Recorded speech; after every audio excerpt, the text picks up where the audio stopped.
Clearly, the Mets are looking to move an outfielder, preferably here. In your mind, we know the preference seems to be Jay Bruce over Curtis Granderson. Do you think the likelihood is Jay Bruce going? I do, Steve. In fact, I think it's almost a little unfair to say they could trade Granderson or Bruce. I think it's more like they're looking to trade Jay Bruce. In fact, coming in here today, I mean, I'm hearing they're calling everybody about Bruce and trying to unload him because there's no place for him on the team anymore. Whereas with Granderson, it's more like, let's see what happens if somebody blows us away, but they value Curtis Granderson more, and that's the guy they want to keep.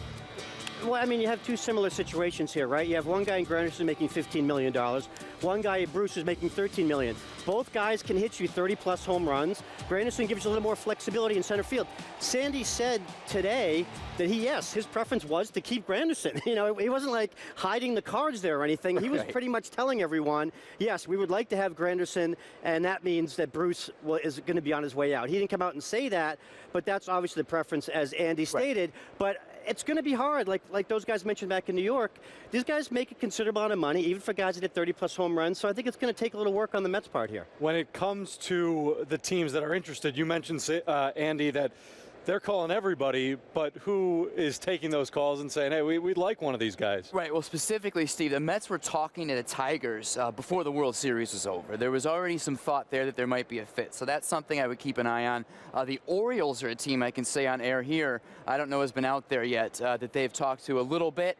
Nothing close in any of these fronts, and the Blue Jays been mentioned with Bruce too. So I wouldn't say they're winnowing it down yet. In fact, we just came from Sandy's suite here at the hotel, and he doesn't look like a guy who's ready to pull the trigger on anything. He looks like a guy who just signed you into Cespedes and is okay with chilling here for a little bit while things come to him.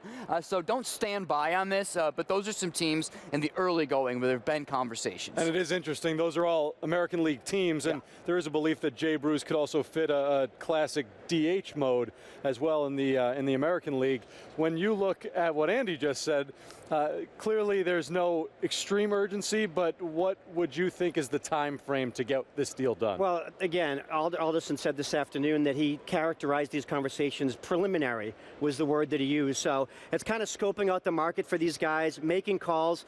You know, that's why they're here. You know, this atmosphere is sort of an artificial push to kind of get everybody together and to get people talking. And the Mets acknowledge it like that. But some of these things are starting to happen, right? The Astros already got Josh Reddick. They signed him. They just signed Carlos Beltran. So some dominoes are falling here. Beltran's no longer really an outfielder, more of a DH, but still the kind of bat that can hit you 30 home runs. So similar players are starting to fall into place. There's more guys out there, though. Let's see what happens with Andrew McCutchen. Is he going to be dealt? So other teams have their, you know, the irons in the fire in other places, so the Mets have to play along with that. And the one thing that's interesting with these winter meetings in general for the Mets is that there's not really one very glaring area of need. We know about the bullpen, but when you look at a potential trade, you can almost see the Mets go in a number of different ways with what they're asking for in return.